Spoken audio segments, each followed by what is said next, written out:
invitamos a compartir el siguiente video tráiler de La Guayaba, película argentina del año 2012, dirigida por Maximiliano González, el cual presenta de manera breve los elementos más importantes de esta problemática.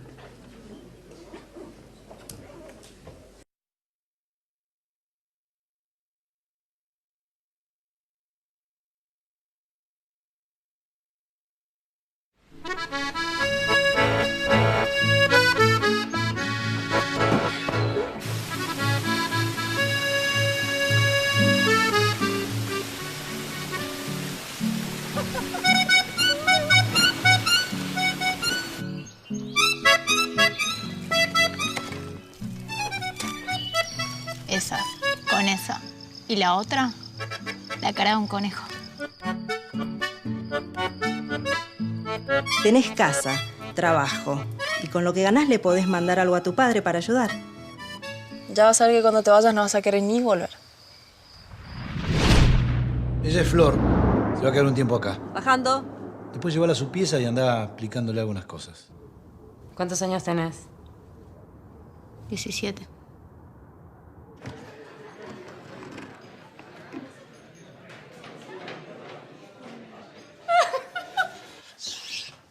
Mira, acá la gente no viene a llorar, precisamente. ¡Feliz Navidad! Solamente quería avisar eso. Que llegué bien. Y el trabajo es bueno. Acá todos me tratan bien. Cuando pueda les voy a llamar. Que le mando un beso a Joaquín. Que lo extraño. Que le voy a comprar su bicicleta. Dale, Oso, hacé algo, Oso, Te dije dale. que estaba mal. ¡Cállate! Dale, vamos, bonita, vamos. A ver, para.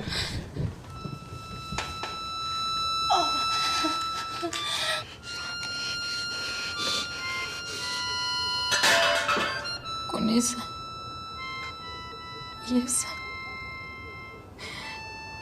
Tu bicicleta. Esta semana vinieron menos tipos al menos. ¡Bárbara!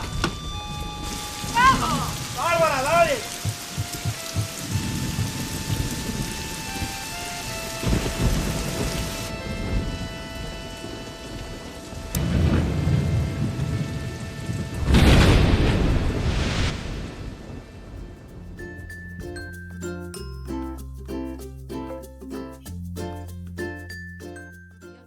Y nos parecía importante, además de presentar los avances que ha habido en la política pública, que bueno, ya fueron presentados en la primera parte del día de hoy, que refiere a la ley integral y al Plan Nacional de Acción que se ha estado trabajando en el marco de la mesa interinstitucional, poder también tener un espacio de sensibilización que nos permita visualizar y entender un poco más justamente de qué se tratan las situaciones de trata y de explotación. Y por eso queríamos empezar compartiendo este video que entendemos que muestra con claridad distintos elementos que constituyen el proceso de la trata, ¿verdad? Que se desarrolla en distintas etapas y queríamos analizar muy brevemente algunos elementos conceptuales que surgen del video y que nos ayudan justamente a entender la complejidad de las situaciones. En primer lugar, como sabrán, la definición de trata que se utiliza tanto a nivel internacional como en los instrumentos nacionales, ya sea en el capítulo conceptual del Plan Nacional como en las definiciones que se manejan en la Ley Integral, la definición misma recoge justamente estas etapas, ¿verdad? Que refiere a la captación, el reclutamiento, el traslado y la situación de explotación. En relación a la etapa de la captación o el reclutamiento, hay distintos elementos que facilitan este reclutamiento de las personas que están vinculados a situaciones de vulnerabilidad, ya sea vulnerabilidad desde lo económico, lo social o lo familiar, muchas veces responde a situaciones de violencia que viven las personas. Y también a la falta de oportunidades ante los deseos de las personas, bueno, de progresar y alcanzar distintos objetivos, ¿no?, personales, como tenemos todos, y esa falta de oportunidades hace que esas personas sean más vulnerables a ser captadas por las redes criminales. Un poco vinculado a esto también ya se levantaba en la mesa de apertura, señalar que la migración es un fenómeno que está muy vinculado con las situaciones de trata.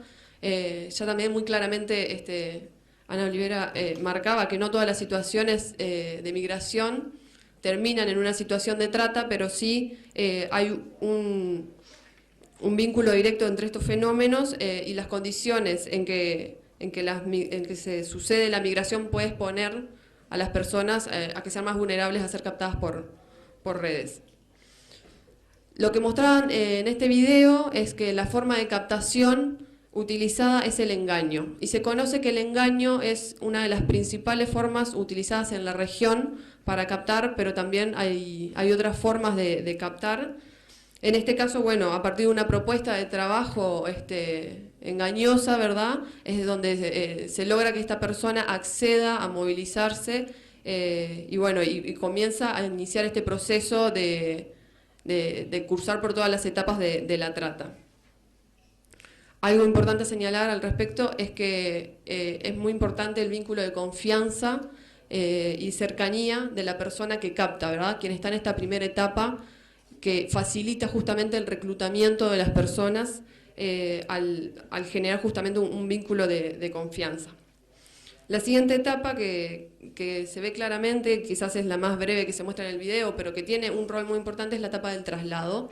Y sobre esto en realidad no me voy a extender demasiado porque también vamos a trabajar complementariamente con Sandra, quien quizás pueda detallar un poco más sobre las implicancias del traslado, pero sí decir que en esta etapa se puede visualizar los distintos roles que cumplen las personas en el proceso de la trata, ¿verdad? Justamente por tratarse de un delito, del crimen organizado, todas las personas tienen un rol distinto a la hora de desarrollar cada una de las etapas, y esto genera algunas dificultades a la hora de perseguir el delito. También sobre esto me parece importante señalarlo ahora, pero desde el Ministerio del Interior podrán explayarse un poco más sobre cuáles son las dificultades para encontrar la responsabilidad en cada uno de estos actores que realiza acciones que parecen aisladas, pero que en realidad están organizadas para cumplir un último fin, que es el de la explotación.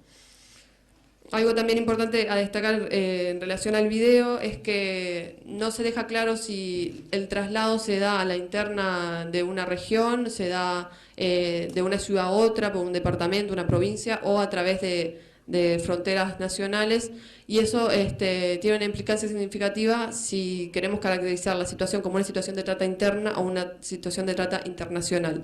Y eso va a tener algunas repercusiones después a la hora de perseguir el delito. Y por último mencionar la etapa de la explotación, ¿verdad?, donde en el video que tomamos como ejemplo muestra claramente la situación de encierro y de aislamiento en que se encuentra la persona, y las distintas formas de control que se utilizan para retener a esta persona, ¿verdad? Allí se ve el uso de la violencia, que esta violencia puede ser psicológica, puede ser física o una violencia ambiental. También el de generar miedo a la persona y sometimiento para que justamente no esté pensando en cómo salir de la situación, sino que esté justamente sumergida en esa situación de temor. Y algo más que también aparece allí es el uso forzado de drogas como forma de retención. Y vinculado a esto también señalar el vínculo entre estos delitos, ¿verdad?, el de tráfico de drogas y de armas y las situaciones de trata. Hay un vínculo fuerte entre estos dos delitos, donde en oportunidades el traslado de droga o la comisión de algunos delitos forma parte de las situaciones de explotación donde las personas ya están siendo involucradas, ¿verdad? Ya mismo en el traslado muchas veces se las utiliza como mula, donde ya están siendo obligadas a cometer delitos.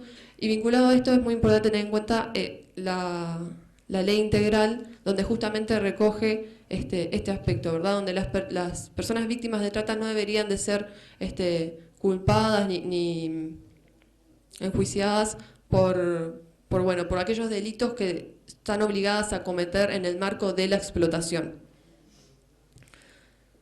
solo manejar algunos otros elementos que surgen del video que nos parece importante señalar, como son el control en la comunicación, como se puede ver que allí la chica se puede comunicar con su familia para justamente no levantar un poco sospechas por parte de la familia de que ella esté en una situación de explotación, pero por otro lado esa comunicación es controlada, ¿verdad? Para que la chica tampoco pueda pedir ayuda y que alguien pueda, bueno, tomar acciones para rescatarla. También señalar, bueno, que en el video se visualiza claramente que estas jóvenes son menores de edad, y en eso hacer hincapié que las situaciones de trata de personas involucran no solo a mujeres, niñas, niños y adolescentes, sino también a varones, y en este caso, bueno, son adolescentes. Sobre esto también seguramente la compañera de INAU pueda explayarse un poco más, pero bueno, no vale la pena señalar que tiene algunas particularidades al momento de realizar el abordaje en la atención, ¿verdad? En etapas posteriores al rescate de las personas. También señalar el rol de los consumidores o los explotadores, que ya también hoy temprano lo señalaba muy bien la subsecretaria Ana Olivera, que es un rol que normalmente se invisibiliza mucho, pero que tiene una implicancia muy importante, ¿verdad? Que son quienes alimentan el negocio de la explotación y quienes hacen posible que esto ocurra. Y por último, señalar un poco allí en el video quedaba un final abierto, ¿verdad? En el que aparece una persona externa al establecimiento que puede visualizar que algo está pasando en esa situación. Si bien, bueno, el tráiler deja un final abierto, seguramente la película tenga un desenlace, pero nos ayuda a problematizar sobre el rol de quienes no somos ni los explotadores, ni quienes estamos en la red, sino que somos el resto de las personas que entendemos que no estamos involucrados en esa situación, pero sí tenemos una responsabilidad al respecto. No solo poder problematizar en la capacidad de detectar esa situación, de visualizar, identificar que ahí hay una situación de explotación, sino también las decisiones que tomamos al respecto, ¿verdad? Si tomamos una decisión de indiferencia y de dejar que eso suceda, o una actitud de denuncia y de conocer, bueno, cuáles son los mecanismos donde podemos recurrir, donde podemos buscar ayuda y donde se puede tomar acciones por parte del Estado, de la sociedad civil, ¿verdad? Que son los responsables de tomar acciones. Y bueno, y por último mencionarles que claramente esta es una expresión de las situaciones de trata, ¿no? Que refleja situaciones de mujeres con fines de explotación sexual, pero las formas de explotación también son otras. La explotación no solo es con fines de explotación sexual, sino también hay explotación laboral y hay otras formas que se recogen en los documentos del plan y de la ley.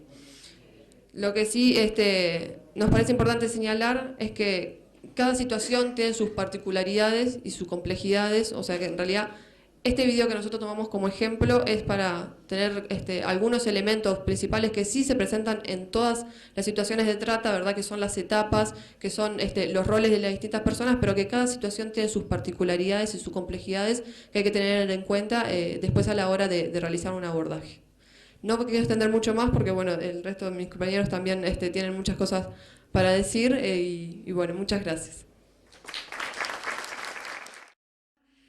Y bueno, a mí me toca la parte de hacer la conceptualización a partir del video, la conceptualización de la temática, pero Carla me la hizo muy fácil, porque ella trajo muchos elementos, con lo cual le agradezco a Carla, pero bueno, vamos a tratar de empezar por el principio. Entonces, la idea es poder pensar a partir del video que vimos, que se llama La Guayaba, y pensar en esta problemática que nos convoca desde la ley, que nos convoca desde el compromiso de un plan de trabajo, que nos convoca desde la asistencia, que nos convoca desde la sociedad civil, en los distintos roles y competencias que cada uno tenemos, en saber que es una problemática que es global, pero que tiene una expresión a nivel local.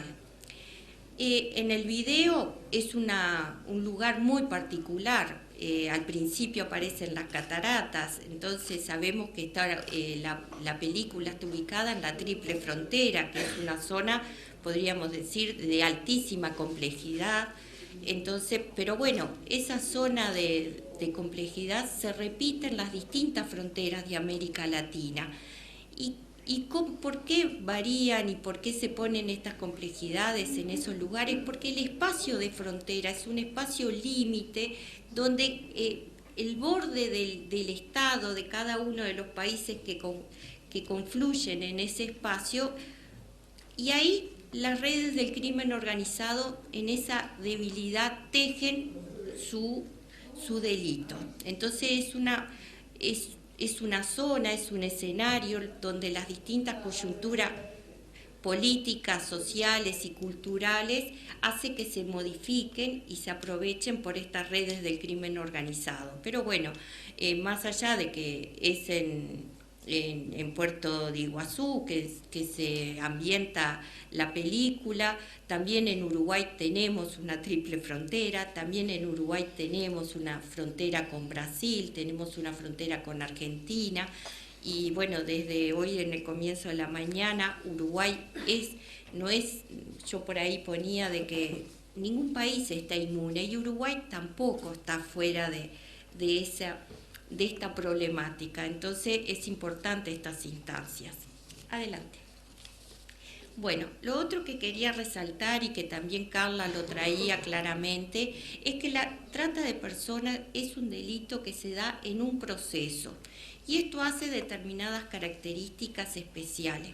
Por primero, que dificulta mucho el poder visualizar el delito, porque tenemos distintos momentos, distintos lugares, distintos tiempos, que si lo pensamos desde el punto del delito, otro delito es bien puntual, bien focal, pero en este caso no. Entonces se da una captación en el lugar de origen, que bueno, ahí en el video se ve que es un lugar semirural o rural, ¿no? Como es un tráiler podemos inferir algunas cosas, pero que es una situación de pobreza donde esta jovencita, esta adolescente comparte su vida con sus hermanos y su papá, ¿no? Ese es el lugar de origen. Ese es el lugar donde se dan los factores que causa o que permite que este delito se exprese, ¿no? Después está el traslado y el transporte, que es otra etapa que hoy Carla decía que es una etapa muy importante, y aparentemente uno dice traslado y transporte serían como más o menos la misma acción, pero bueno, el traslado lo que tiene de importante es que genera el desarraigo de la víctima, saca a la persona de su lugar de origen, a donde conoce, donde están sus redes de contención. Incluso en el video ella conversa con una amiga y la amiga le decía, después que te vayas no vas a querer venir más, o sea, que son su contención, está la relación con sus hermanos, de disfrute, el bañarse en el arroyo, en el río, el jugar, ¿no? Ir con la carretilla jugando, lo que hacemos en nuestros lugares de origen, ¿no? Que tiene que ver con su etapa también de vida. Y el transporte, en este caso se utiliza un auto privado. Y esto es muy importante porque a veces pensamos en la trata de personas y como el origen, a veces pensamos en el avión o pensamos, y no, los medios de transporte que se utilizan para la trata de personas pueden ser cualquiera, puede ser un avión cuando es trata internacional, pero puede ser un auto privado, puede ser un ómnibus de línea, puede ser una bicicleta, puede ser a caballo o puede ser a pie, como lo vemos en el interior de nuestro país, donde de lugares o localidades muy pequeñitas en el interior de los departamentos son trasladadas las adolescentes o las mujeres a la capital departamental. Que bueno, la adolescente, de toda la problemática con adolescencia lo va a abordar más Tania, así que eso lo dejamos, ¿no? Pero esta etapa es muy importante, entonces el traslado y el transporte por eso, porque genera el desarraigo, ¿no? Y también acá aparece otro elemento que es muy importante en la trata de personas, es que en ese momento nadie te dice que ese viaje va a tener un costo, pero después aparece una deuda. Y la deuda es otro de los elementos importantes en la trata de personas, porque es la deuda la que genera o que permite que la persona sea explotada. Y eso nosotros, en los más de 500 casos que hemos atendido, es un patrón que se repite uno tras otro en las distintas situaciones, ¿no? Lo otro es la recepción, el otro gran momento. La recepción es en el lugar de destino. Ya acá ya vamos teniendo 3 lugares, 3 momentos diferentes para ir viendo la complejidad del delito, ¿no? En el video se ve claramente quién la recibe, hay personas que reciben, que el protocolo de Palermo dice quién acoge o recibe a la persona, 2 verbos que no están muy acordes con esta problemática, pero bueno, son los que aparecen tanto en el protocolo de Palermo como en la ley de migraciones, donde se tipifica el delito. Y también en el lugar de destino es donde empieza la explotación. También en este corto puede ser, y esa escena que yo recorto y pongo ahí, podría estar refiriendo, yo no vi la película entera, confieso, solamente me basé en el corto, que esa escena puede ser a lo que se llama en la bibliografía la parte del ablandamiento, ¿no? Donde se termina de romper con la estructura psíquica de la persona para poderla explotar, ¿no? También acá en ese momento aparece la situación de encierro, aparece la sorpresa de esta joven, donde claramente ella no tenía ni idea, era muy inocente y es llevada a ese lugar con total engaño, como bien mencionaba hoy Carla, ¿no? Entonces este momento de la explotación puede empezar con esta etapa de ablande o no, a veces es directamente a la explotación. Bueno, y estos 3 momentos que son claves en el delito de trata de personas. El reclutamiento, ¿no?, que se da en el lugar de origen, que ya lo veníamos hablando, y que aparece la persona que se ubica como reclutadora, ¿no? Ahí vemos el momento ese de donde aparece esta mujer rubia, distinta al lugar, extraña, foránea, y que promete, como hoy decía Carla, hace una promesa de trabajo, es una promesa muy ambigua, muy ambigua, pero sí aprovechándose de las necesidades de esta jovencita, ¿no? Entonces, después el transporte y el traslado, que ya lo estuvimos trabajando, y hoy también Carla decía, podía ser con cruce de frontera o sin cruce de frontera, pero como está ubicado en la triple frontera, seguramente había movimiento en los países de la región, ¿no? Y después la etapa de la explotación, ¿no? Bueno, seguimos. Era un poco como repaso, eso es por ser maestra y siempre hay que andar repasando los conceptos, ¿no? Entonces, los tipos de trata según la movilidad, ¿no? Y bueno, trata interna cuando se da dentro del proceso, dentro de la misma frontera. Yo ahí ponía el mapa de Argentina, porque esta película está ambientada en Argentina.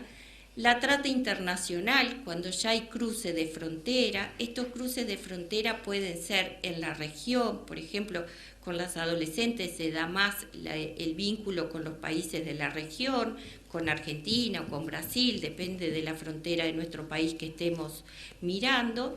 Y también otra de las características que hemos visto es la trata internacional con una primera etapa de trata interna, donde en esa trata interna se da como un entrenamiento, ¿no?, para después la trata internacional, ¿no? Eso hubo varias situaciones en nuestro país, también con el Ministerio del Interior, varios operativos y eso, donde esto se pudo verificar, esa ruta claramente, ¿no?, donde lo que aparece es una movilidad a la interna de nuestro país y luego a lo internacional.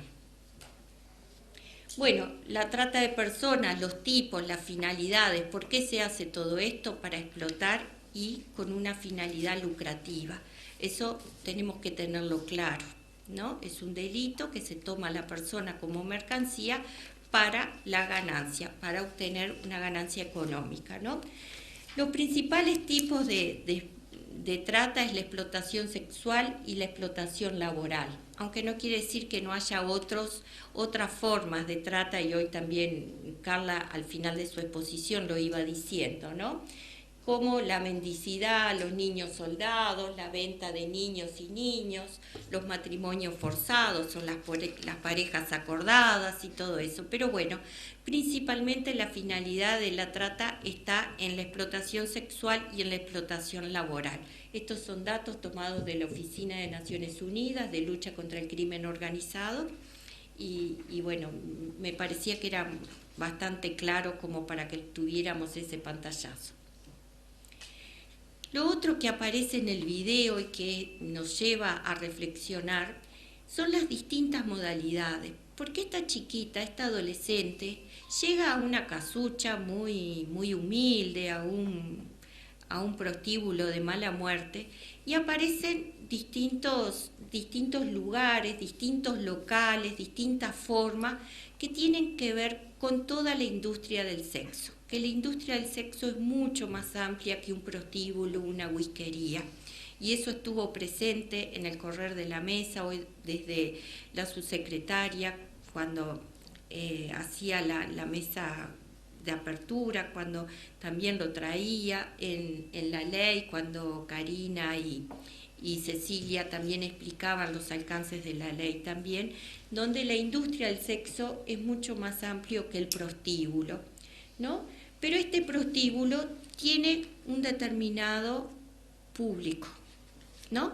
Entonces nosotros no utilizamos la palabra clientes ni la palabra consumidores, utilizamos la palabra prostituyente, porque estas personas que van a un lugar a consumir un bien ilegal también tienen una responsabilidad. Entonces les llamamos prostituyentes, y ahí veíamos claramente, en el corto se veía que festejando Navidad, donde estaban tomando, ¿no? También hoy decía Carla la exposición a situaciones de alcohol, de droga, ¿no? De esta adolescente. Pero en el corto aparece otra modalidad que está mucho más escondida, que son las fiestas privadas. Y las fiestas privadas tienen que ver con otro segmento de la población, tiene que ver con las clases más favorecidas, tiene que ver con Punta del Este, si nos ponemos en nuestro país, donde todos los veranos hay vecinos que se quejan de apartamentos o casas donde se generan determinadas fiestas con determinadas características, y ahí donde no llega ningún control, porque al prostíbulo mal o bien hay algún control. Será mejor, pero hay algún control. Entonces, en estas fiestas privadas no hay ningún control y el público es otro, claramente diferenciado. Son hombres mayores, son hombres con camisa de traje y corbata, ¿no? Y bueno, ahí nos hace pensar y reflexionar y involucrarnos todos en esta temática, porque bueno, puede ser nuestro marido, puede ser nuestro hermano, puede ser nuestro amigo o puede ser nuestro compañero de trabajo o mi jefe puede ser también, ¿no? Porque bueno, ahí habla un poco también el delito de trata de personas, implica un poco de corrupción, y a veces en estas fiestas privadas una modalidad que se ha desarrollado mucho es que a nivel de las clases políticas hacer una fiesta para llegar a determinados acuerdos y en eso traer adolescentes para el consumo de estos hombres, como pasó en lo de la casita del parque. Bueno, acá yo ponía un poco los factores asociados a la trata de personas, que ya lo fuimos viendo, y ponía un poco esa espiral, porque bueno, son varios factores que aparecen, ¿no? Factores que tienen que ver con problemas estructurales como puede ser la pobreza, la falta de oportunidades educativas, la falta de empleo y todo eso, pero también hay otros factores que son sociales y otros factores que son culturales, como puede ser el patriarcado, el sistema patriarcal, ¿no? Pero bueno, un poco era como para tenerlos presentes de que todos esos factores hacen que la problemática se exprese en determinadas formas y características en una zona. Y lo otro que también hoy Carla mencionaba son los actores. En estos 2 minutos 40 aparecen muchísimos actores, ¿no? Y eso hace otra de las complejidades del delito.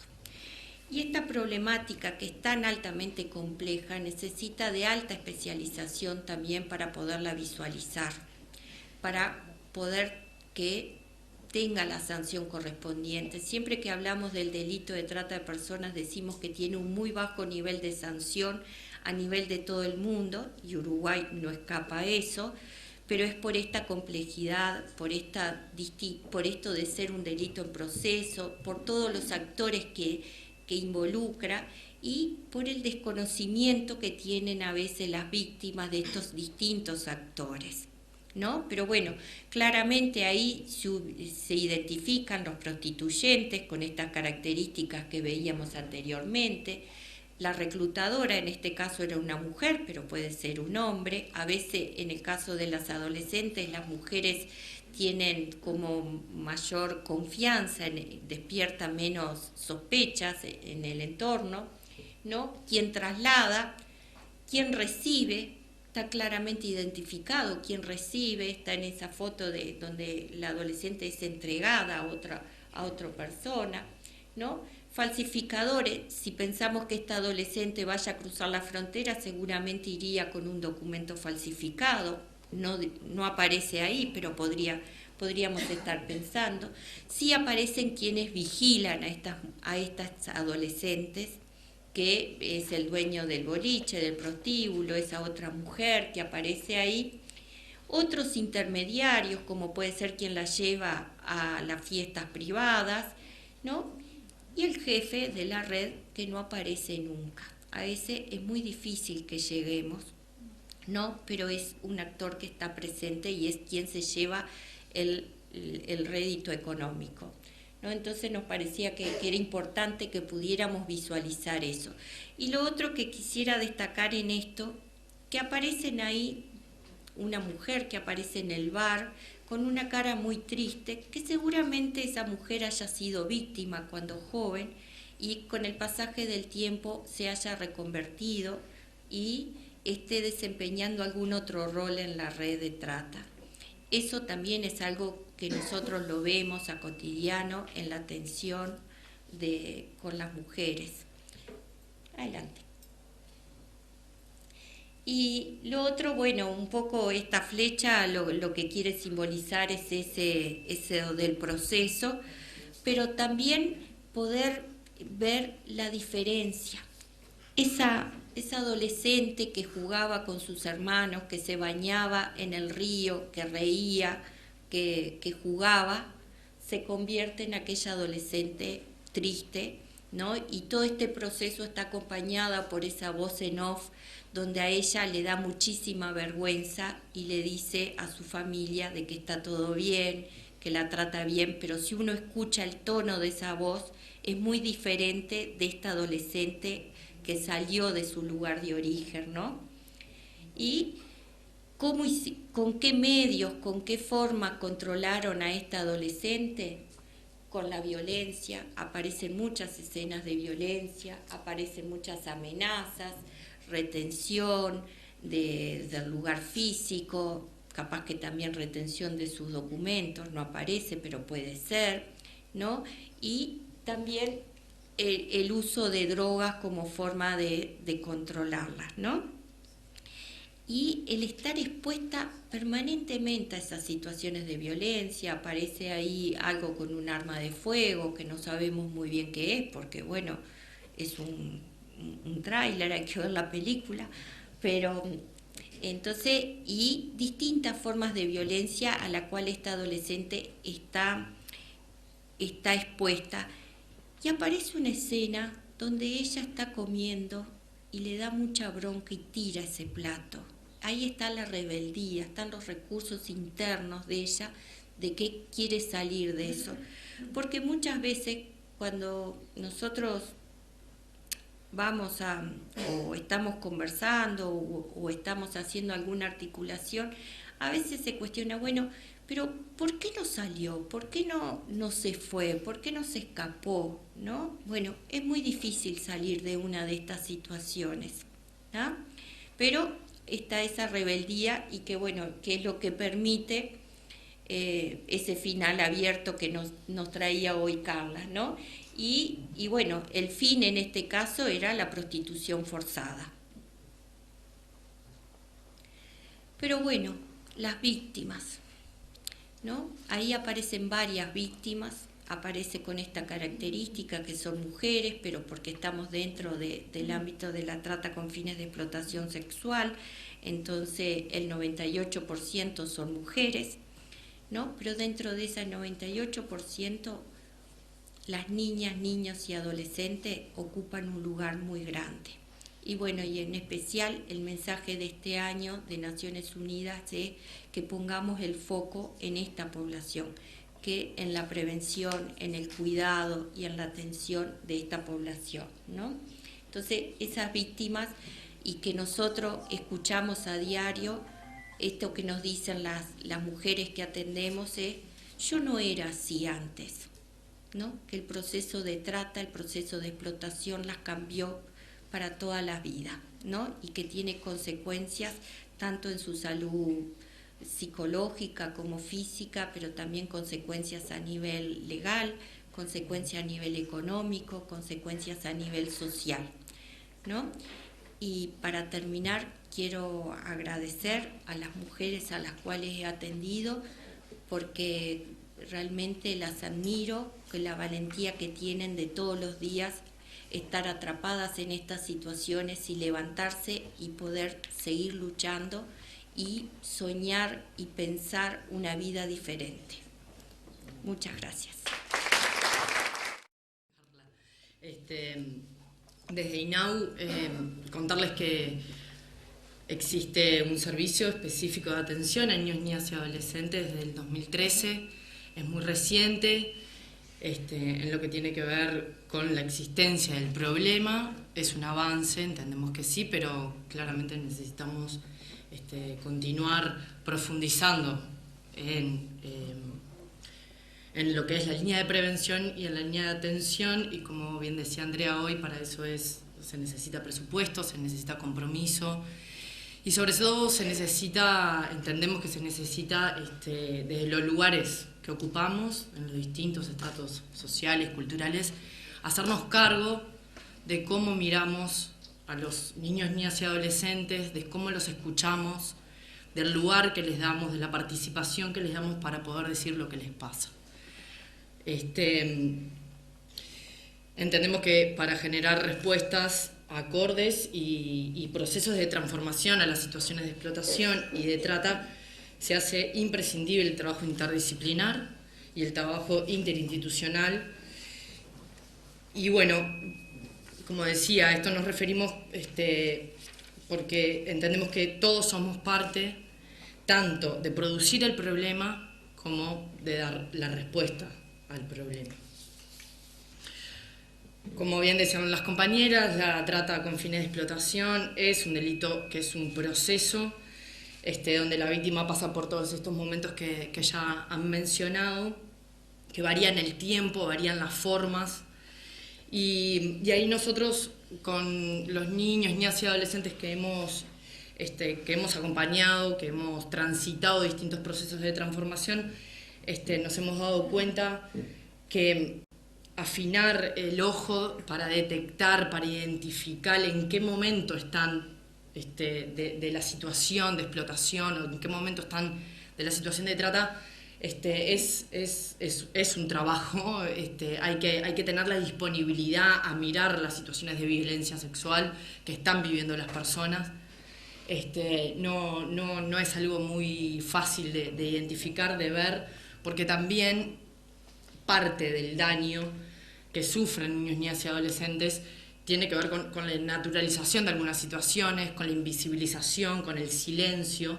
Entonces poder identificarlo también nosotros nos implica un nivel de implicancia un poquito más comprometido, y también de formación y de tener espacios para los trabajadores y para los distintos actores sociales que ocupamos los diferentes espacios, tener la posibilidad de seguir profundizando en esa mirada. En el recorrido de los 5 años que tiene Travesía, identificamos que en la mayoría de las situaciones de niños, niñas y adolescentes que llegan al servicio han vivido trata interna, específicamente trata interna, y trata internacional, sobre todo lo que tiene que ver con el cruce de fronteras, adolescentes, mujeres extranjeras hemos podido atender y recibir a muy pocas. No nos queda claro, capaz que tenemos que seguir profundizando con los distintos actores si es que no hay, no llegan o están y no las vemos, o no tenemos la capacidad de hacer las derivaciones correspondientes. En esto de hacer visible la trata interna, está bueno como traer algunas frases de cómo viene invisible, y es, bueno, me llevaron a una fiesta, llegué a un barrio donde había muchas casas grandes, pero no sé bien dónde queda, me llevaron y me trajeron en un auto, me tomé un ómnibus, que me dijeron que ómnibus me tenía que tomar y me bajé en una parada y me estaban esperando. Esos son modalidades de traslado que aparentemente parecen ser voluntarios, ¿no? Y ahí podemos entrar y estaría bueno como pensar en esto del consentimiento. Pensarlo no, en realidad no hay consentimiento para la explotación, pero sí a veces se desdibuja y se invisibiliza cuando desde el relato se trae de esta forma, ¿no? De ahí a nosotros también nos ha costado y asumimos que nuestro servicio identificar esas situaciones de trata interna ha sido difícil, pero hemos logrado afinar la mirada y entender de que el traslado de un barrio mismo dentro del departamento de Montevideo es una situación de trata con fines de explotación cuando llegan a una situación que no era la que les habían dicho y terminan vinculadas a alguna violencia sexual.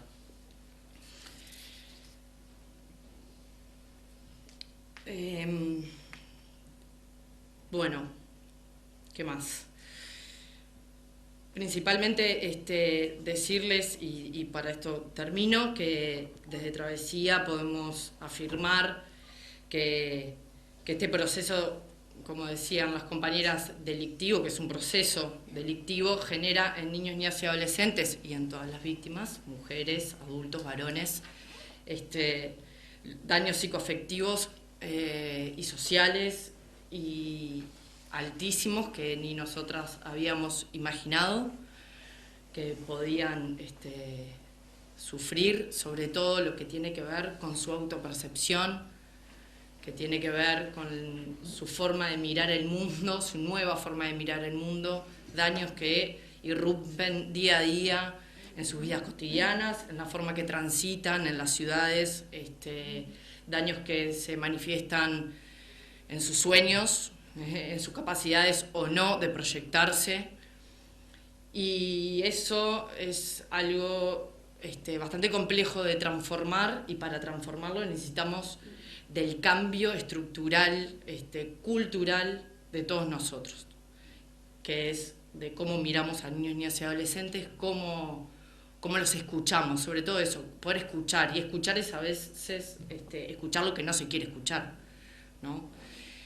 Y estar disponibles a ellos. Por tanto, entendemos desde Travesía que la situación de explotación y de trata es una violación a sus cuerpos, a su intimidad, a su integridad.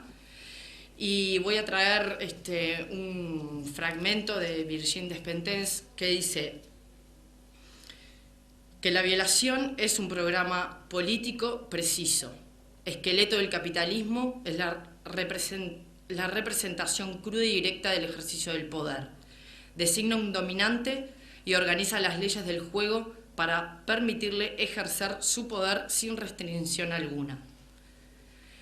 Robar arrancar, engañar, imponer, que su voluntad se ejerza sin obstáculos y que goce de su brutalidad sin que su contrincante pueda manifestar resistencia alguna. Correrse del placer al anular al otro, al exterminar su palabra, su voluntad y su integridad. La violación es la guerra civil, la organización política a través del cual un sexo declara al otro: yo tomo todos los derechos sobre ti, te fuerzo a sentirte inferior, culpable y degradada. Gracias.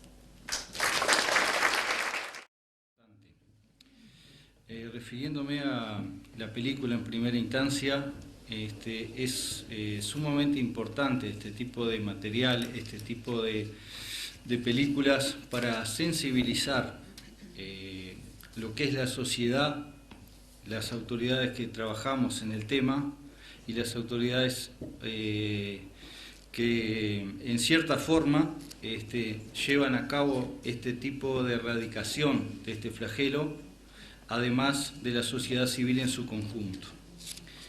Yo me voy a referir en primera instancia a lo que tiene que ver con una breve reseña de cómo estamos trabajando, cómo estamos erradicando, cómo estamos previniendo este delito que tanto daño hace a la sociedad.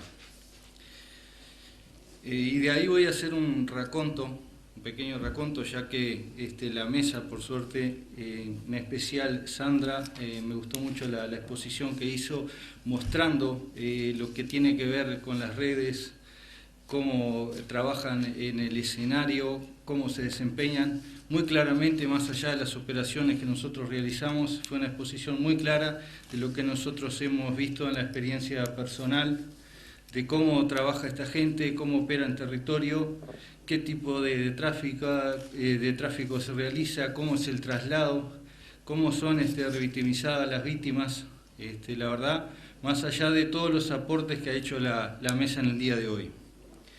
Desde el año 2009, fecha donde fue creada la División Políticas de Género del Ministerio del Interior, se ocupa del monitoreo y la evaluación de las políticas de seguridad en perspectiva de género.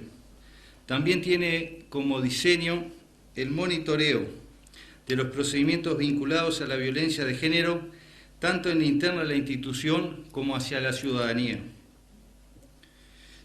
Aborda temas como de violencia doméstica, trata, tráfico y explotación de personas y la transversalización de las políticas de género en el sistema penitenciario. También, haciendo referencia un poco a las fechas, recordemos que desde abril del 2012 funciona en el Ministerio del Interior la Comisión Ministerial de Trabajo para el Abordaje de Trata y Tráfico de Personas, que incorporó también de forma muy importante a su agenda la explotación sexual de niñas, niños y adolescentes. Esta comisión está liderada por el subsecretario e integran la misma la Dirección General de Lucha contra el Crimen Organizado de Interpol, la Dirección Nacional de Migración, Dirección Nacional de Identificación Civil, la Dirección Nacional de Policía del Tránsito, el Departamento de Relaciones Internacionales, Jefaturas de Policía de Canelones, de Montevideo, la Dirección Nacional de Información e Inteligencia, la Jefatura de Policía de San José, la Dirección Nacional de Educación Policial, entre otras. La planificación en esta materia se centra en dos ejes, principales, que rondan en lo que tiene que ver con la prevención y la investigación de los delitos. La División, como lo decía, de Políticas de Género participa en forma activa en la Mesa Interinstitucional para la Prevención y Combate de Trata de Personas, que es liderada por el MIDES actualmente a través de InMujeres y del Comité de Erradicación de la Explotación Sexual y Comercial de Niñas, Niños y Adolescentes. Está liderado también por el INAU, y estos espacios interinstitucionales coordinan y articulan políticas en lo que tiene que ver con la prevención, protección e investigación, combate y restitución de los derechos. Asimismo, a través de la Dirección Nacional de Migración, se participa en la Junta Nacional de Migraciones, que es el órgano rector en lo que tiene que ver con las políticas de migración. ¿Cuál es el enfoque que nosotros damos a esta temática? Es el de promover los derechos. Se prioriza la seguridad de la víctima. La misma no puede ser obligada a denunciar las redes ni debe condicionarse la protección a que realicen la denuncia. Para eso, desde el Ministerio del Interior estamos comprometidos a ser respetuosos de su intimidad, rigiendo los principios de confidencia. Hablemos un poquito de lo que tiene que ver con la denuncia y las posibles vías. Evidentemente, como primera línea, la víctima, ¿verdad?, puede ser por un familiar, por un tercero, derivado de las diferentes instituciones y unidades especializadas en violencia doméstica y género, las diferentes dependencias policiales, tanto sea Migración, Identificación Civil, la Dirección Policial del Tránsito, y a través, incorporando un poco de tecnología con lo que tiene que ver con la denuncia online o el número gratuito 0800 5000 del propio Ministerio del Interior. También se reciben denuncias de otras investigaciones de crimen organizado y también de instituciones como puede ser la Línea Azul, InMujeres y demás. Evidentemente puede ser por disposición judicial o por la Fiscalía General de la Nación. En lo que tiene que ver con la especialización, en el marco de los esfuerzos que realiza actualmente el Estado para prevenir y combatir la trata de personas e investigar con prontitud e imparcialidad dichos delitos y velar para que se castigue a quienes sean declarados culpables de estos delitos y garantizar que todas las víctimas de estos actos obtengan su reparación. El Ministerio, como ustedes saben, creó en el año 2010 la Dirección General de Lucha contra el Crimen Organizado de Interpol.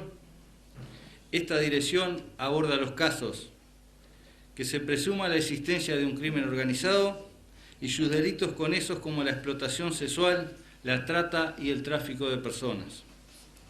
También forma parte de esta Dirección General el Departamento de Interpol para Uruguay, que es un organismo internacional con sede en Francia, la cual facilita el intercambio de información entre sus países integrantes, dicha organización y las redes del crimen organizado. En la actualidad, Interpol cuenta con 192 países asociados, donde se produce un flujo de intercambio de información, diferentes tipos de modalidades delictivas que realiza la gente que se dedica a este tipo de delitos, estos delincuentes, y en forma muy especial con los delitos vinculados a las redes de crimen organizados. Quiero pasar a comentarles un poco ahora lo que tiene que ver con la metodología procedimental en el territorio nacional. En nuestro caso, se acciona un protocolo de la repartición para establecer lugares, registros y movimientos de las personas. Sin perjuicio de ello, se realiza la búsqueda personal de la persona ausente por nuestra área técnica operativa. En el caso que al tratarse de un delito transnacional como es la trata, que no tiene fronteras en muchos casos, en el exterior se tomará la denuncia y se dará el trámite al Departamento de Asuntos Internacionales, que depende de la Dirección General de Crimen Organizado, la cual realiza los efectos y la petición a los diferentes organismos de ese país donde estaría involucrado, donde se estaría dando el delito. Para finalizar, quiero decirles desde el Ministerio del Interior que contamos con el compromiso, la dedicación, el esfuerzo y la motivación para erradicar este delito que tanto daño nos hace a las familias y como sociedad. Muchas gracias. Después, comentarles que el Ministerio de Trabajo empezó a participar en la Mesa Interinstitucional contra la Trata en el año 2012 y a partir de allí no hemos parado de trabajar coordinadamente en todos los casos y situaciones que se nos han presentado. Si es difícil el tema de trata para todo el mundo, para Uruguay, para encararlo, para definirlo, para encontrarlo, mucho más el tema de trata con fines laborales. Es realmente lo que hemos visto también no solo en Uruguay, en el resto del mundo, es un tema más difícil de visualizarlo quizá que otro tipo de trata. Como ustedes saben, en los últimos años, a partir de los flujos migratorios que ha tenido América Latina, Uruguay ha recibido trabajadores de diferentes países, algunos con más presencia que en otros, por supuesto motivado por la pobreza, por búsqueda de otros trabajos, de otros horizontes, como se dice, atraídos por nuestro país, donde las normas laborales básicamente son de avanzada con respecto en relación a América Latina y muchas veces hasta mismo algunos países de Europa. Con este tema podemos decir que hay sectores donde se ha recibido mayor cantidad de trabajadores migrantes, como ser el caso de la construcción en los hombres, el caso de las trabajadoras domésticas en las mujeres, como en otros hemos tenido casos de migrantes con situaciones vulnerables a la trata o cercanos, o algunos con temas de trata, también en buques, en barcos, el tema en la pesca, pero esos dos sectores, en los que mencionaba al principio, son los que más podemos decir donde se encuentren esta población que nos interesa trabajar y que están allí. Una de las formas para nosotros importantes que se nos plantea desde el Ministerio de Trabajo y de la Inspección del Trabajo es la captación de estos casos. O sea, es la mayor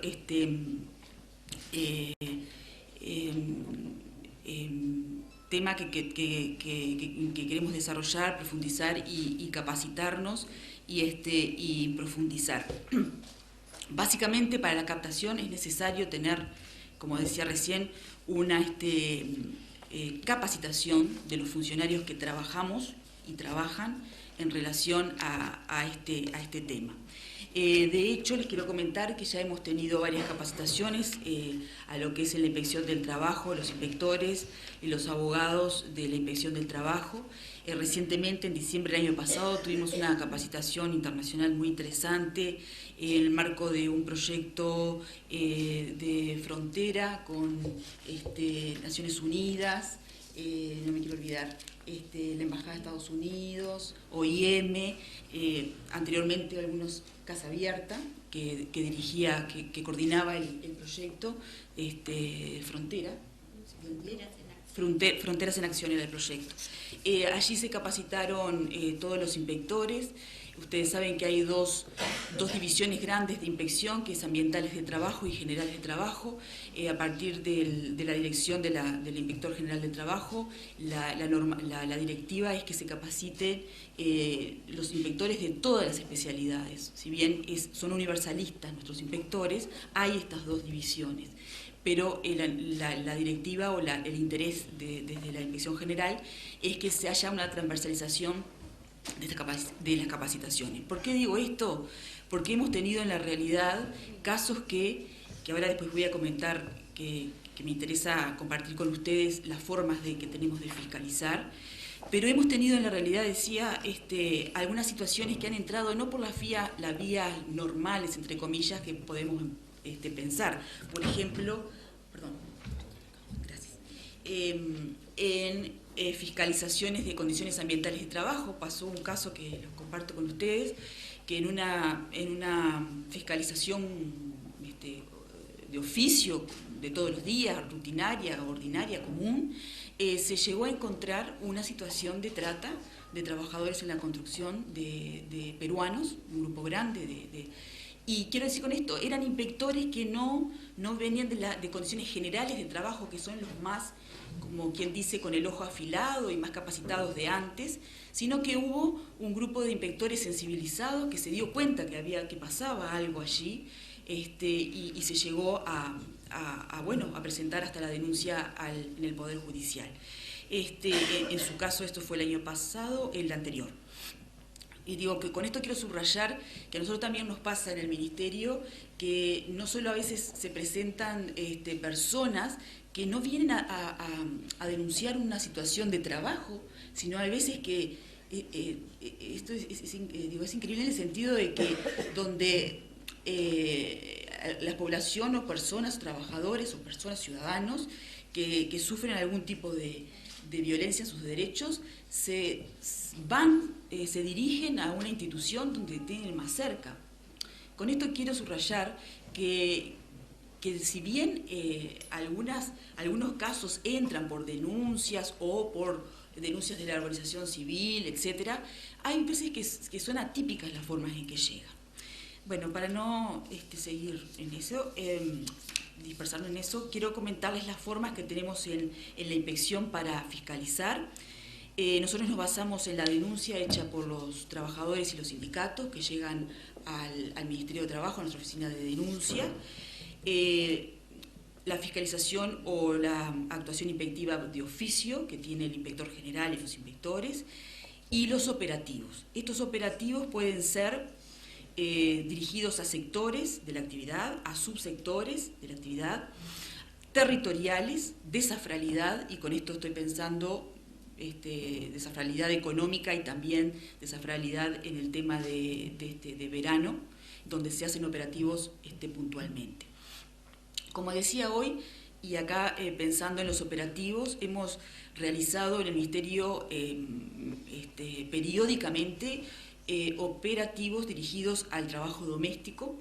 Eso habilita, y en eso me refería cuando una de las leyes que hace ejemplo en América Latina y también en Europa es la ley 18.065 del trabajo doméstico, que la inspección puede ingresar a los hogares. Esto pasa solamente en 2 partes del mundo, en Uruguay y en Alemania. Esto es muy bueno subrayarlo, creo yo, sobre todo porque es una población donde trabajan muchas trabajadoras migrantes. Si la inspección no puede ingresar al hogar porque no se le permite por medio del dueño de casa, nosotros podemos pedir apoyo a la justicia y con eso tener apoyo de la policía para poder entrar a ese domicilio. También se dan en casos de obstruccionismo, no solo como estaba comentando recién, en domicilios, sino en empresas o en locales de donde se desarrollan las actividades económicas. Obstruccionismo es que el empleador no nos deje entrar, y si tenemos la presunción de que existen trabajadores con derechos vulnerables y en situación de riesgo, nosotros, y no podemos llegar a hablar con esos trabajadores, podemos pedir también el apoyo de la policía para entrar a esos lugares. Les quería comentar, es medular, algo que comentaron mis compañeras y siempre no nos aburrimos de decirlo porque es así, el trabajo coordinado que hay entre la mesa, porque si no de otra manera es imposible, es un tema, como decíamos al principio, tan difícil, todos los tipos de trata, que si no se encara de esa manera, digo, es imposible, porque en el caso nuestro estos trabajadores sufren situaciones vulnerables de diferente tipo. No es solamente el arribo nuestro de tema de trabajo, sino que tenemos que coordinar muchas veces, y miro a mis compañeras porque hemos coordinado a cualquier hora de cualquier día, trabajadores que no tienen dónde quedarse, dónde comer, entonces evidentemente la persona es una y el arribo tiene que ser integral porque presenta diferentes problemáticas y muy complejas a solucionar. Trabajadores que están lejos de su casa, que no tienen contención muchas veces de familia, que están solos, que entonces con más razón tenemos que algo que tenemos muy convencido y muy internalizado, trabajo coordinado e integral.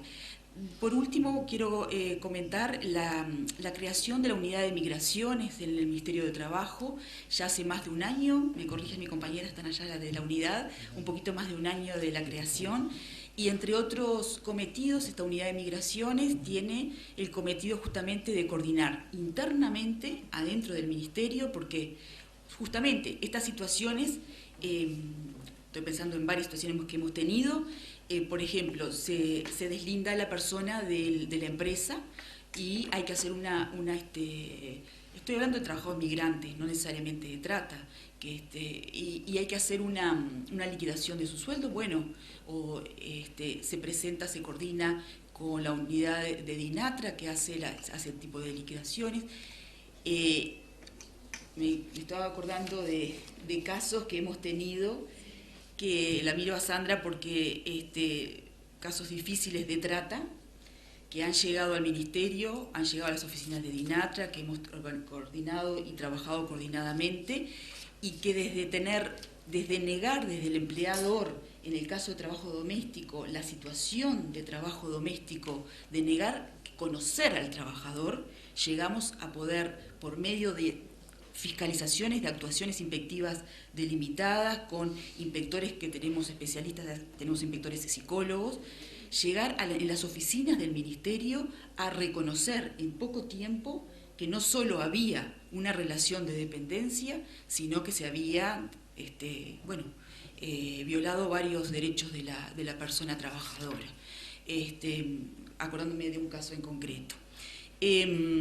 También diciéndolo del tema de la unidad de migraciones, que como se decía anteriormente, no siempre todos los migrantes son vulnerables ni van a ser tratados, pero sí hay que ponerle un ojo especial allí. La coordinación también de la unidad de migraciones va a ser en forma externa con otros instituciones del Estado o no. Para terminar, bueno, quisiera ver qué me falta compartir con ustedes. Quería comentarles una cosa que me quedó para atrás, es que las denuncias, por ejemplo, que nosotros recibimos muchas veces de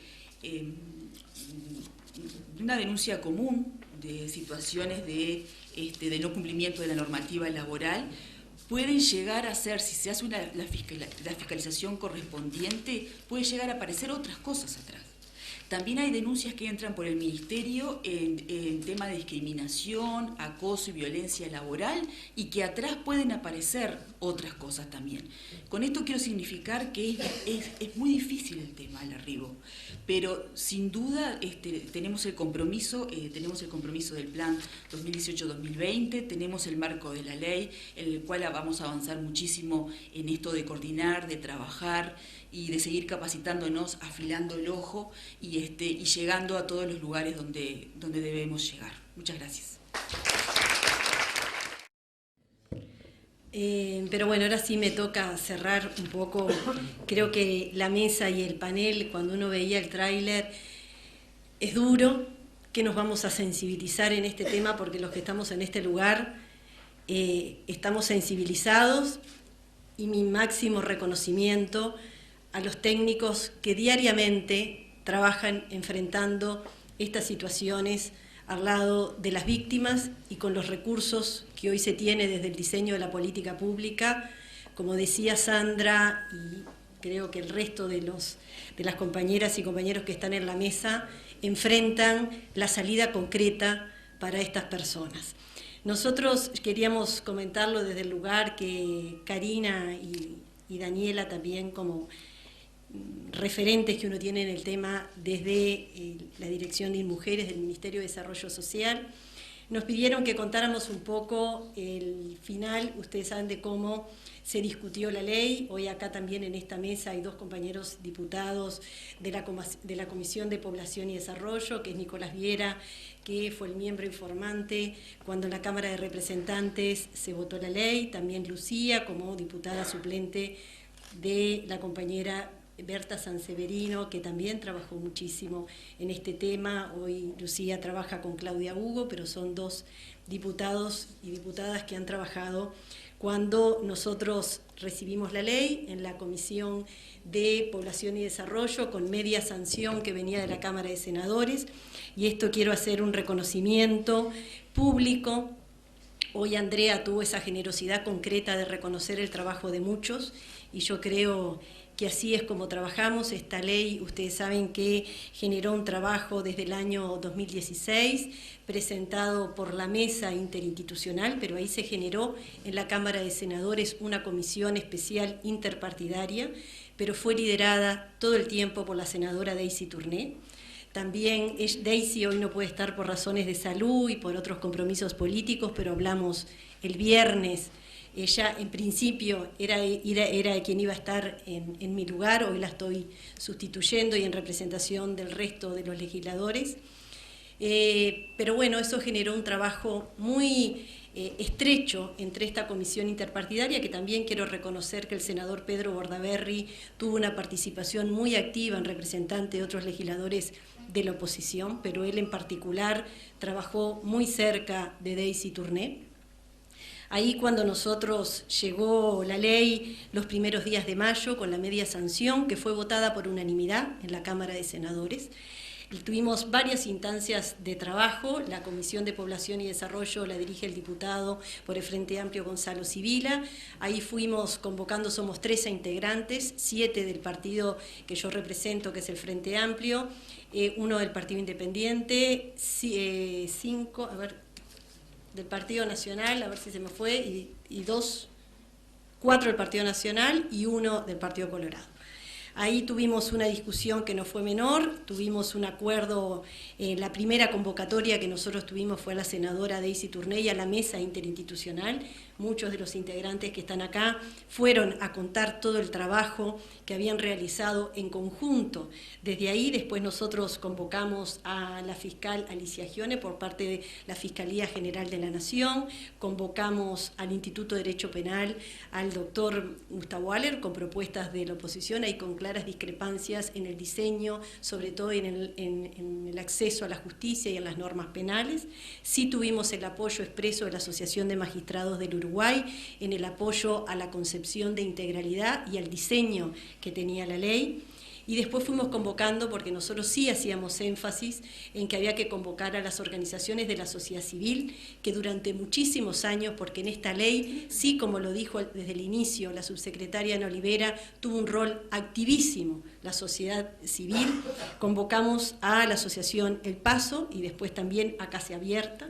También tuvimos propuestas de la oposición a Madrinas por la Vida y a la Asociación Cristiana Uruguaya de Profesionales de la Salud, organizaciones de la sociedad civil con una fuerte discrepancia de por qué esta ley tenía que tener y atravesada por una mirada de género, por qué en los derechos que tienen las víctimas a la atención a la salud se cuestionaba el derecho a la salud y particularmente al derecho a la salud sexual y reproductiva, haciendo uso de la ley de interrupción voluntaria del embarazo. Ustedes deben haber escuchado que en la discusión que se dio a nivel plenario tuvimos hasta alguna terminología que esta ley iba a favorecer el turismo abortivo. Nosotros dimos toda una discusión.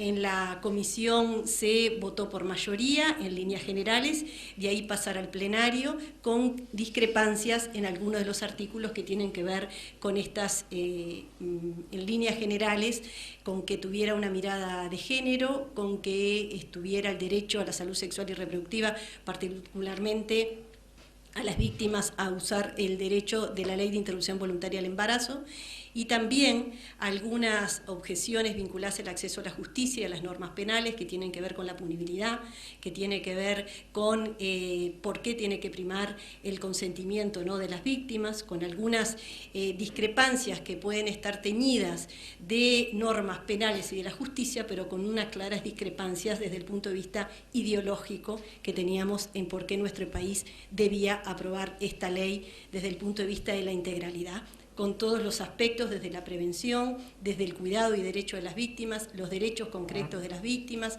y todo lo que cambiaba también la parte penal y de acceso a la justicia. Nosotros en ese recorrido, en la sesión plenaria, se terminó votando con la aprobación de 68 en 72 diputadas y diputadas presentes. Hubo solamente la negativa de cuatro diputados y diputadas y con algunas excepciones que mayoritariamente tenemos que decir que salieron votadas cada uno de los artículos, pero con algunas excepciones como me referí anteriormente. Nosotros creemos que esta ley, tuvimos cuestionamientos de por qué esta ley integral, por qué teníamos que tener una ley si no estábamos bajo presión de los organismos de cooperación internacional, y acá creo que también ustedes han reconocido el trabajo que ha tenido OIM en la trayectoria de esto, y no como una imposición de un organismo de cooperación, sino en la visibilidad. Para eso estamos los legisladores, para eso están las competencias que constitucionalmente tenemos en crear leyes que reflejan y visibilizan temas sociales que tiene el Uruguay. Y vaya si este es tema. Cuando Andrea, le pedí particularmente a Andrea Toana y también a Mariela Mazzotti en representación de todo el equipo de mujeres que nos trataran de ayudar con la mayoría de argumentos para poder defender esta ley, porque realmente a nosotros se nos había dado, y los compañeros legisladores que saben, ustedes saben que la complejidad que tenemos en la Cámara de Representantes, donde somos 99 diputados y diputados, con diferentes concepciones ideológicas y políticas, pero particularmente en esta ley que había venido votada con la aprobación de 16 senadores en totalidad, estábamos teniendo dificultades en el entendimiento de por qué el Uruguay tenía que legislar esta ley, y esta ley con la forma de integralidad que venía trabajada, manteniendo la independencia que la Constitución tiene de cada una de las cámaras. Ustedes saben que eso está por Constitución, la independencia que tiene la Cámara de Senadores y la Cámara de Representantes, pero nosotros, como la mayoría de los legisladores, estábamos convencidos de que este era un tema que teníamos que legislar, que requería convencer, teníamos que dar argumentos. Y Andrea me hizo un documento que para mí, todos los legisladores empezamos a estudiar muchísimo más de este tema, de lo que ya veníamos en mi rol anterior como subsecretaria del Ministerio de Salud Pública. Quiero mencionar a la doctora Cristina Grela, a la doctora Irene Petit, a Carla Bellini y ahora Estela de Armas, gracias Karina, porque eran el equipo nuestro que participaba directamente en cada una de las instancias interinstitucionales y veníamos conociendo el tema, pero ahora teníamos que tener una mirada mucho más profunda desde el tema de la justicia penal, de qué es lo que pasaba en acciones que se hace el Ministerio de Trabajo, qué era la dimensión.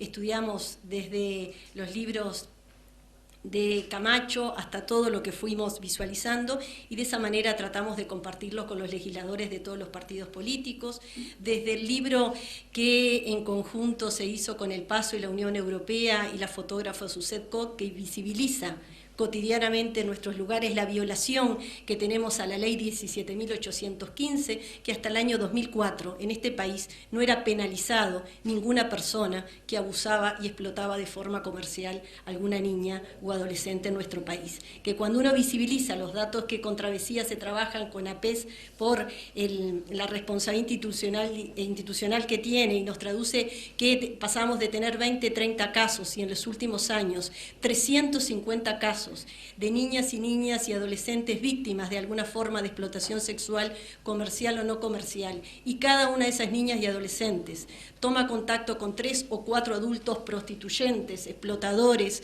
como le llamemos de la forma más desgarrante. Eso hace que sean 1000 prostituyentes de estas niñas y adolescentes por año, y en el año 2017, corríjanme, comisario, creo que solamente fueron penalizados 10. Lo mismo pasa, si será complejo este tema, que desde el año 2013 al año 2016, por víctimas,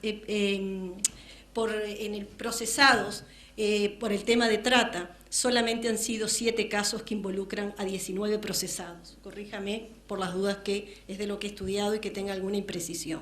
O sea, si estará invisibilizado, si lo tendremos que sacar este tema.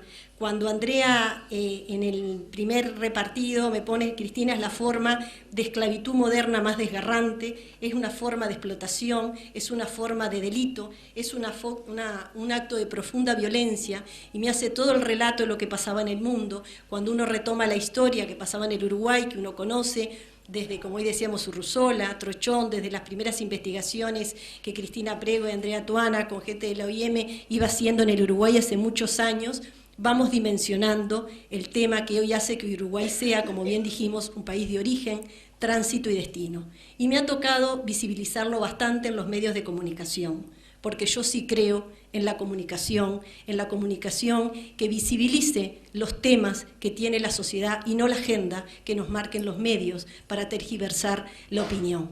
Y en ese tema me he encontrado con periodistas que se han estudiado el tema, que realmente no tenían idea de la dimensión de que tiene que para nuestro país este servicio, como bien decía Sandra, ha tratado y ha trabajado con más de 500 mujeres. Cuando uno ve el último informe, que el 45% son mujeres de origen dominicano, pero el 35% son mujeres uruguayas, que realmente cada vez aumenta mucho más la trata interna que generalmente es mayoritaria de niñas y adolescentes, que cada día, y me quiero meter en este plan de acción, que hoy decía que lo tenemos que tratar de divulgar, cada uno que estemos en las instituciones conocerlo, porque esto requiere de una política pública con acciones concretas, que como también decíamos, tenemos que ver, y hoy estamos nosotros discutiendo en la rendición de cuentas, presupuestos que requieren estas políticas públicas.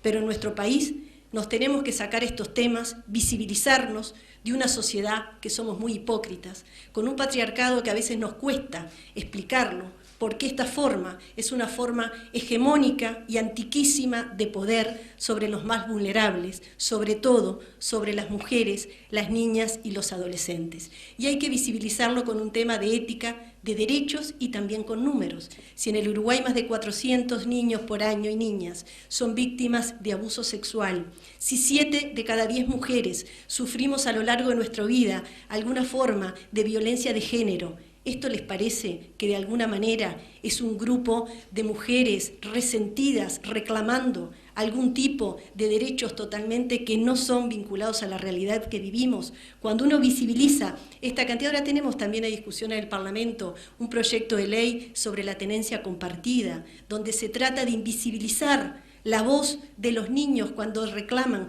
con quién deben ir, con quién no. Cuando un niño se le cuestiona a una niña y denuncia y se le cuestiona que está siendo manipulado, sobre todo por mamás ante una situación de violencia. O sea, son temas que hay que ponerlos en la agenda, que requieren de mucha evidencia, que requieren de una legislación moderna que visibilice los derechos que después una política pública los tiene que concretar. Y no me voy a llevar más tiempo porque generosamente la ministra ha estado en esta segunda parte y ahora veo que está el subsecretario de Relaciones Exteriores para hacer el cierre de esta actividad desde el punto de vista político, pero sí está el compromiso de que estas políticas públicas tenemos que ir asignando recursos. Si para cualquier víctima de trata no tenemos una solución de reinserción laboral, de vivienda, cuando hoy nos pasa con las situaciones de violencia, los temas se encaran, tienen que tener determinado gradualismo, pero es verdad, hay muchas cosas que requieren para poder salir. Yo he estado en situaciones complejas de mi vida que por suerte he tenido cerca, al lado, gente que me ha dado una mano de forma concreta. Y eso mismo precisan las víctimas de cualquier vulnerabilidad.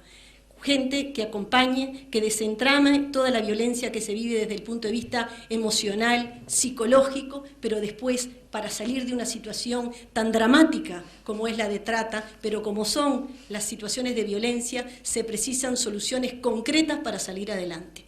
Y se precisan soluciones de vivienda, de equipos de salud que realmente acompañen esta situación, de situaciones desde el punto de vista jurídico, que tenemos y una justicia que realmente tome este tema, como ahora lo está tomando también la Fiscalía, en la protección a las víctimas y todo lo que requiere. Así que una ley no va a cambiar la situación concreta de un día para otro, pero la ley visibiliza, pone en la agenda pública, compromete a las instituciones que tienen el cometido de diseñar la política pública y como sociedad nos ayuda a desnudar problemas y a trabajar y a visibilizarlo. Muchas gracias.